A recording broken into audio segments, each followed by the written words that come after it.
Good morning friends welcome in my YouTube channel Gupta ji की पाठशाला। Friends आज है 4 मई 2025 और आज के बनने वाले सभी करेंट अफेयर्स की यहाँ चर्चा करेंगे। लेकिन उससे पहले 3 मई 2025 के करेंट अफेयर्स का रिवीजन करते हैं। पहला क्वेश्चन देखते हैं फ्रेंड्स।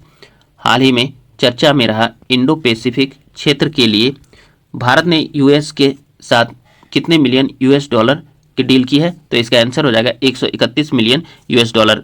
अगला क्वेश्चन है फ्रेंड्स, किस बोडो नेता की 9 फुट ऊंची प्रतिमा का अनावरण 1 मई 2025 को नई दिल्ली में किया गया है? तो इसका आंसर हो जाएगा फ्रेंड्स वोडोफा उपेंद्रनाथ ब्रह्मा। अगला क्वेश्चन है फ्रेंड्स, भारत का पहला राज्य कौन सा है जिसने एआई आधारित real time forest alert system शुरू किया है? तो इसका आंसर हो जाएगा मध्य प्रदेश। तो मध्य प्रदेश वह पहला राज्य है जिसने आर्टिफिशियल इंटेलिजेंस या एआई आधारित real time forest alert system शुरू किया है। काफ़ी इंपॉर्टेंट क्वेश्चन है फ्रेंड्स, ध्यान रखिएगा। चलिए अगला क्वेश्चन है, भारत का पहला समर्पित deep water container transshipment hub कौन सा बंदरगाह है? तो इसका आंसर हो जाएगा विजिंजम अंतर्राष्ट्रीय बंदरगाह, जिसका जो है उद्घाटन प्रधानमंत्री नरेंद्र मोदी जी ने तिरुवनंतपुरम में किया है। ठीक है, अगला क्वेश्चन देखते हैं फ्रेंड्स। हाल ही में enhancing MSME competitiveness in India report किसने जारी की है? तो इसका आंसर हो जाएगा नीति आयोग। अगला क्वेश्चन है फ्रेंड्स, हाल ही में भारत के सर्वोच्च न्यायालय ने संविधान के किस अनुच्छेद के तहत डिजिटल पहुंच को मौलिक अधिकार के रूप में मान्यता दी है? तो इसका आंसर हो जाएगा अनुच्छेद 21। तो अनुच्छेद 21 के तहत सर्वोच्च न्यायालय ने डिजिटल पहुंच को मौलिक अधिकार के रूप में मान्यता दी है। ठीक है, अगला क्वेश्चन है फ्रेंड्स, हाल ही में किसने स्टार लिंक को टक्कर देने के लिए पहला कुइपर उपग्रह लॉन्च किया है? तो इसका आंसर हो जाएगा फ्रेंड्स अमेजन। अगला क्वेश्चन है, हाल ही में किस हवाई अड्डे ने एसीआई ग्रीन एयरपोर्ट्स रिकॉग्निशन 2025 में प्रतिष्ठित प्लेटिनम मान्यता प्राप्त की है? तो इसका आंसर हो जाएगा फ्रेंड्स हुबली हवाई अड्डा। और ये किस आधार पर दिया गया? तो 6 मिलियन से कम यात्रियों के लिए। ठीक है, चलिए अगला क्वेश्चन देखते हैं फ्रेंड्स। मुंबई आतंकी हमले यानी कि 26/11 सहित कई हाई प्रोफाइल मामलों की जांच में शामिल रहने वाले किस वरिष्ठ आईपीएस अधिकारी को हाल ही में मुंबई पुलिस का नया पुलिस कमिश्नर नियुक्त किया गया है? तो इसका आंसर हो जाएगा फ्रेंड्स देवेन भारती।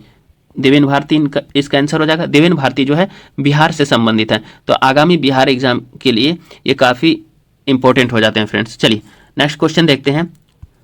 भारतीय नौसेना की उड़ान प्रशिक्षक बनने वाली पहली महिला पायलट कौन बनी है? तो इसका आंसर हो जाएगा लेफ्टिनेंट कमांडर दिव्या शर्मा। अगला क्वेश्चन है फ्रेंड्स, हाल ही में समुद्र के किनारे बसे किस शहर के किनारे नवनिर्मित जगन्नाथ मंदिर का लोकार्पण किया गया है? तो इसका आंसर हो जाएगा दीघा, पश्चिम बंगाल, और इसका उद्घाटन बंगाल की मुख्यमंत्री ममता बनर्जी ने किया है। ठीक है, अगला क्वेश्चन है, राष्ट्रीय चिकित्सा रजिस्टर यानी कि एनएमआर एक केंद्रीयकृत डिजिटल डेटाबेस के लिए नोडल मंत्रालय कौन सा है? तो इसका आंसर हो जाएगा फ्रेंड्स स्वास्थ्य और परिवार कल्याण मंत्रालय यानी कि ministry of health and family welfare, जो एनएमआर डेटाबेस के लिए जिम्मेदार है। ठीक है, अगला क्वेश्चन है फ्रेंड्स, राष्ट्रीय सुरक्षा सलाहकार बोर्ड यानी कि एनएसएबी का पुनर्गठन करते हुए इसका अध्यक्ष किसे नियुक्त किया गया है? तो इसका आंसर हो जाएगा आलोक जोशी। अगला क्वेश्चन है, सी क्योर परियोजना किस देश की पहल है? तो इसका आंसर हो जाएगा यूनाइटेड किंगडम, जो कि एक नया प्रयोग कर रहे हैं कार्बन सिंकिंग के क्षेत्र में। ठीक है, चलिए फ्रेंड्स अब हम लोग आज के करंट अफेयर्स की चर्चा करते हैं। पहला क्वेश्चन है, वेम्बनाड झील जो हाल ही में खबरों में थी किस राज्य में स्थित है? तो इसका आंसर हो जाएगा ए केरल। केरल इसका आंसर हो जाएगा। डिटेल्स देख लेते हैं। देखिए, अलपुझा जिला प्रशासन के नेतृत्व में वेम्बनाड झील कायाकल्प परियोजना नदी संरक्षण के लिए नमामि गंगे कार्यक्रम से प्रेरित है। केरल के मुख्यमंत्री को 188.25 करोड़ रुपए की 5 साल की योजना सौंपी गई है। इसे जल संसाधन विकास और प्रबंधन केंद्र यानी कि CWRDM के अध्ययन के आधार पर संशोधित किया जा सकता है। वेम्बनाड झील भारत की सबसे लंबी और केरल की सबसे बड़ी झील है, जो लगभग 96.5 किलोमीटर तक फैली हुई है। ठीक है, वेम्बनाड झील को विभिन्न क्षेत्रों में वेम्बनाड कयाल, पुनमदा झील और कोच्चि झील जैसे नामों से भी जाना जाता है। यह मीनाचिल, अचनकोविल, पंबा और मणिमाला सहित 6 नदियों से पानी प्राप्त करता है। अगला क्वेश्चन देखते हैं फ्रेंड्स,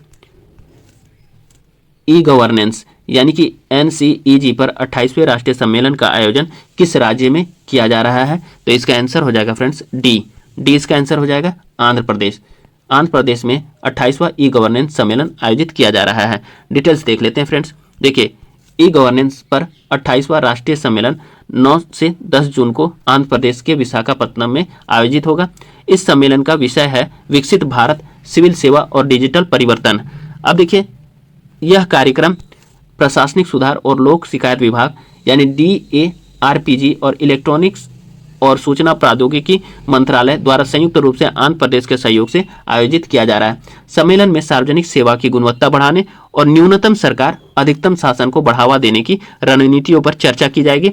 राष्ट्रीय ई गवर्नेंस पुरस्कार 2025 प्रदान किए जाएंगे और आंध्र प्रदेश के मुख्यमंत्री सहित उल्लेखनीय नेता इसमें शामिल होंगे या भाग लेंगे। ठीक है, चलिए फ्रेंड्स, नेक्स्ट क्वेश्चन देखते हैं। हाल ही में खबरों में रहा यूरोपीय लाल एडमिरल तितली या वेनेसा एटलांटा किस भारतीय राज्य में देखी गई है? तो इसका आंसर हो जाएगा फ्रेंड्स हिमाचल प्रदेश, यानी कि सी इसका आंसर हो जाएगा हिमाचल प्रदेश। डिटेल्स देख लेते हैं। देखिए, यूरोपीय लाल एडमिरल तितली, जिसे वैज्ञानिक रूप से वेनेसा एटलांटा कहा जाता है, को पहली बार भारत में हिमाचल प्रदेश के धर्मशाला के पास देखा गया है। 2500 मीटर की ऊंचाई पर धौलाधर पर्वत श्रृंखला में थाथरना हिल में एक तितली सर्वेक्षण के दौरान इस दुर्लभ दृश्य की पुष्टि की गई थी। ये क्यों इंपॉर्टेंट है? देखिए फ्रेंड्स, हिमाचल प्रदेश वन विभाग के हिमालयन तितली विशेषज्ञ लोविस गरलानी ने इस अवलोकन को सत्यापित किया। इससे हिमाचल प्रदेश में तितली प्रजातियों की कुल संख्या 440 हो गई है, जो इस क्षेत्र की समृद्ध जैव विविधता को उजागर करती है। यह प्रजाति यूरोप और उत्तरी अमेरिका में लंबे प्रवास के लिए जानी जाती है। इसे आखिरी बार 93 साल के अंतराल के बाद 2022 में दक्षिण एशिया में पाकिस्तान में देखा गया था और अब हिमाचल प्रदेश में देखा गया है। चलिए, अगला क्वेश्चन है फ्रेंड्स, विश्व प्रेस स्वतंत्रता दिवस किस दिन मनाया जाता है? तो इसका आंसर हो जाएगा बी 3 मई। तो 3 मई को विश्व प्रेस स्वतंत्रता दिवस मनाया जाता है।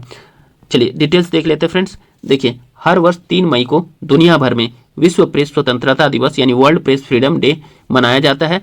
यह दिन प्रेस स्वतंत्रता को प्रोत्साहित करने और दुनिया भर में प्रेस स्वतंत्रता की स्थिति का आकलन करने के रूप में मनाया जाता है।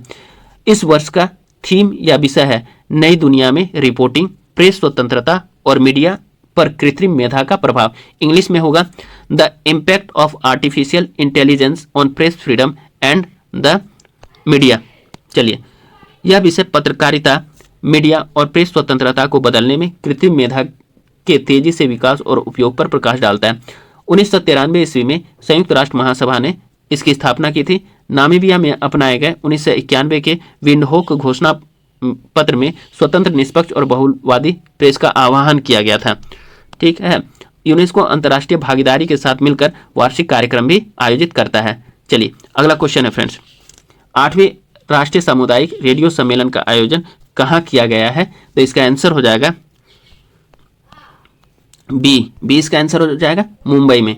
तो मुंबई में नेशनल कम्युनिटी रेडियो कॉन्फ्रेंस का आयोजन किया गया है। डिटेल्स देख लेते हैं फ्रेंड्स। देखिए, मुंबई में 3 मई को 8वें राष्ट्रीय सामुदायिक रेडियो सम्मेलन का आयोजन किया गया।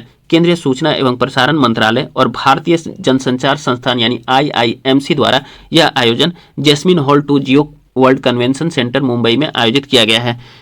यह प्रतिष्ठित कार्यक्रम world audio visual and entertainment summit 2025 यानी वेब समिट 2025 के अंतर्गत आयोजित किया गया है, जिसका उद्देश्य भारत में सामुदायिक मीडिया परिदृश्य को नवाचार, समावेशिता और प्रभाव के माध्यम से सुदृढ़ करना है या मजबूत करना है। चलिए, अगला क्वेश्चन है फ्रेंड्स।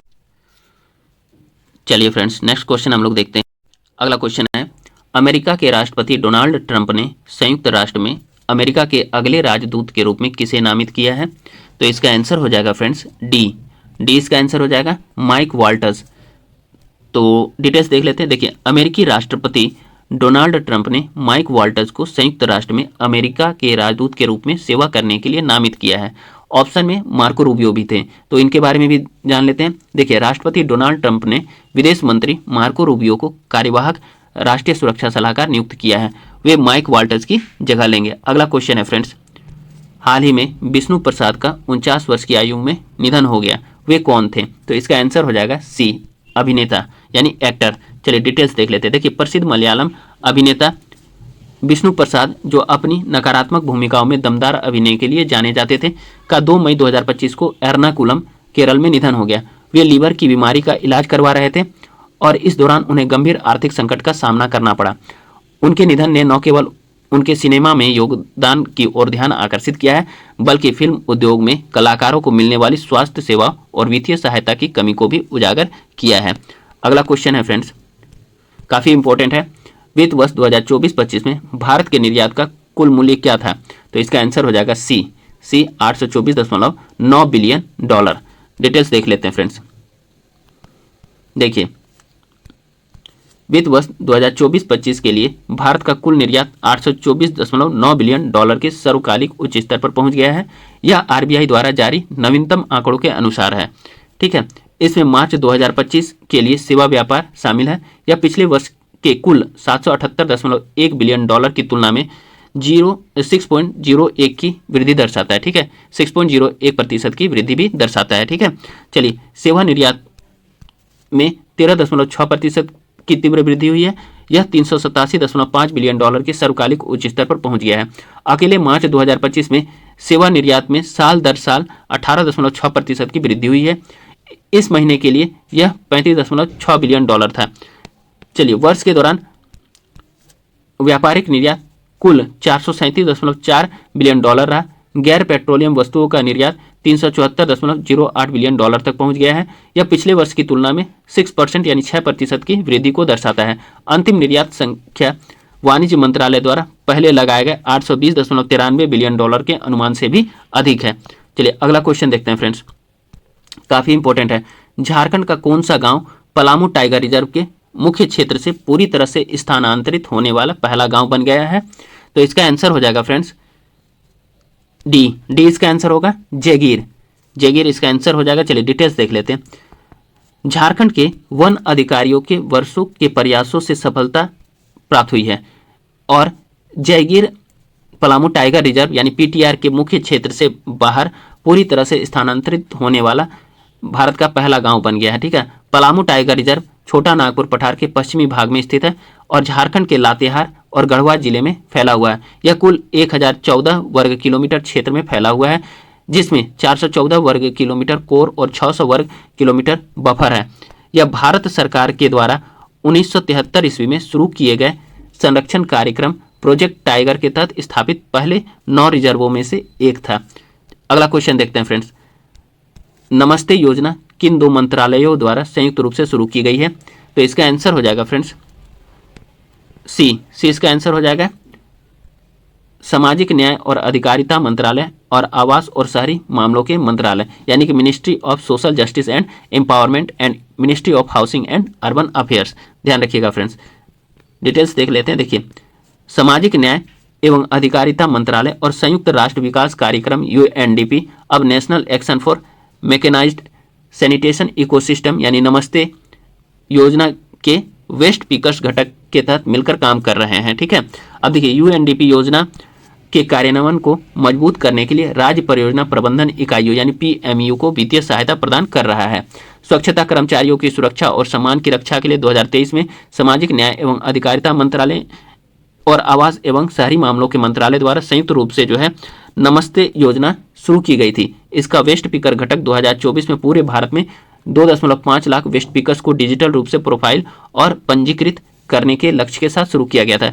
यह आयुष्मान भारत प्रधानमंत्री जन आरोग्य योजना यानी पीएमजे के तहत स्वास्थ्य बीमा भी प्रदान करता है और कौशल विकास प्रशिक्षण प्रदान करता है। ठीक है, चलिए, अगला क्वेश्चन है फ्रेंड्स,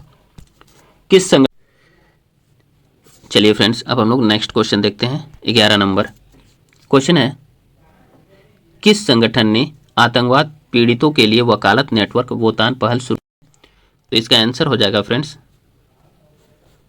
सी इसका आंसर होगा संयुक्त राष्ट्र आतंकवाद निरोधक कार्यालय यानी कि यूएनओसीटी। डिटेल्स देख लेते हैं फ्रेंड्स। देखिए, संयुक्त राष्ट्र आतंकवाद निरोधक कार्यालय यानी कि यूएनओसीटी ने हाल ही में आतंकवाद के पीड़ितों और दुनिया भर में बचे लोगों का समर्थन करने के लिए वोतान की शुरुआत की है, जिसका मतलब है आतंकवाद के पीड़ितों की वकालत करने वाला नेटवर्क। वोतान स्पेन और इराक की सह अध्यक्षता वाले आतंकवाद के पीड़ितों के मित्रों के समूह के प्रयासों का परिणाम है, जिसका गठन पीड़ितों के अधिकारों की रक्षा के लिए लगभग 6 साल पहले किया गया था। यह वैश्विक नेटवर्क आतंकवाद के पीड़ितों पर 2022 संयुक्त राष्ट्र वैश्विक कांग्रेस का एक प्रमुख परिणाम था। इसका उद्देश्य पीड़ितों को जुड़ने, ठीक होने, लचीलापन बनाने और शिक्षक, शांति निर्माता और अधिवक्ता के रूप में कार्य करने के लिए एक सुरक्षित मंच प्रदान करता है। नेटवर्क को स्पेन द्वारा वित्तीय रूप से समर्थन दिया जाता है। अगला क्वेश्चन देखते हैं फ्रेंड्स। मई 2025 में किस बैडमिंटन खिलाड़ी को मेजर ध्यानचंद खेल रत्न पुरस्कार मिलेगा? तो इसका आंसर हो जाएगा फ्रेंड्स बी इसका आंसर हो जाएगा सात्विक साईराज रैंकीरेड्डी और चिराग शेट्टी को। ठीक है, तो किसको खेल रत्न अवार्ड दिया गया है? तो सात्विक साईराज रैंकीरेड्डी और चिराग शेट्टी को। चलिए डिटेल्स देख लेते हैं फ्रेंड्स। देखिए, सात्विक साईराज रैंकीरेड्डी और चिराग शेट्टी को हाल ही में बैडमिंटन में उनकी उत्कृष्ट उपलब्धियों के लिए मेजर ध्यानचंद खेल रत्न पुरस्कार से सम्मानित किया गया। यह जोड़ी 2023 में बैडमिंटन वर्ल्ड फेडरेशन रैंकिंग में नंबर 1 रैंक पर पहुंचे और हांगजो में एशियाई खेलों में स्वर्ण पदक भी जीता। अब देखिए, बात हो रही है मेजर ध्यानचंद खेल रत्न की, तो इसके बारे में देखते हैं हम लोग। देखिए, मेजर ध्यानचंद खेल रत्न पुरस्कार को मूल रूप से 1991-92 में राजीव गांधी खेल रत्न के रूप में स्थापित किया गया था और 2021 में इसका नाम बदल दिया गया और नाम बदल करके मेजर ध्यानचंद खेल रत्न पुरस्कार रखा गया। यह भारत का जो है सर्वोच्च खेल सम्मान है जो पिछले 4 वर्षों में किसी खिलाड़ी द्वारा किए गए सबसे असाधारण प्रदर्शन के लिए दिया जाता है। केवल मान्यता प्राप्त अंतर्राष्ट्रीय आयोजनों में किए गए प्रदर्शनों पर ही विचार के योग्य होता है। इस पुरस्कार में 25 लाख रुपए का नगद पुरस्कार, एक पदक और सम्मान प्रमाण पत्र शामिल है। आमतौर पर हर साल एक पुरस्कार दिया जाता है। ठीक है, चलिए अगला क्वेश्चन है फ्रेंड्स। भगवान बुद्ध के पवित्र अवशेष हाल ही में भारतीय वायुसेना के विमान से किस देश में ले जाया गया? ठीक है, तो इसका आंसर हो जाएगा फ्रेंड्स सी वियतनाम। तो डिटेल्स देख लेते हैं। वियतनाम इसका आंसर हो जाएगा। डिटेल्स देखते हैं फ्रेंड्स। देखिए, पवित्र अवशेष वियतनाम के हो ची मिन्ह सिटी ले जाया गया। वियतनाम द्वारा इसे बैसाख दिवस समारोह के दौरान प्रदर्शित किया जाएगा। किस के अवशेष को? भगवान बुद्ध के अवशेष को वियतनाम ले जाया गया था। ठीक है, चलिए फ्रेंड्स अगला देखते हैं 14 number question. World press freedom index 2025 में भारत की क्या रैंकिंग है? तो इसका आंसर हो जाएगा फ्रेंड्स सी 151 रैंकिंग भारत का वर्ल्ड प्रेस फ्रीडम इंडेक्स 2025 में है। ठीक है, डिटेल्स देखते हैं फ्रेंड्स। देखिए, पेरिस स्थित international NGO reporters without borders के वर्ल्ड प्रेस फ्रीडम इंडेक्स 2025 में भारत को 180 देशों में 151वीं रैंक पर रखा गया है। इस लिस्ट में पिछले साल भारत की रैंकिंग 159 थी। नॉर्वे, एस्टोनिया और नीदरलैंड शीर्ष 3 स्थानों पर है। ठीक है, चलिए फ्रेंड्स अगला क्वेश्चन है। ग्रीन हाइड्रोजन प्रमाणन योजना यानी GHCI के तहत हाइड्रोजन को आधिकारिक रूप से ग्रीन कब माना जाएगा? तो इसका आंसर हो जाएगा फ्रेंड्स सी इसका आंसर हो जाएगा फ्रेंड्स यदि इसका गैर बायोजेनिक ग्रीन हाउस गैस उत्सर्जन 12 महीनों में औसतन 2 किलोग्राम CO2e पर kg हाइड्रोजन से अधिक न हो। ठीक है, तो डिटेल्स देख लेते हैं। देखिए,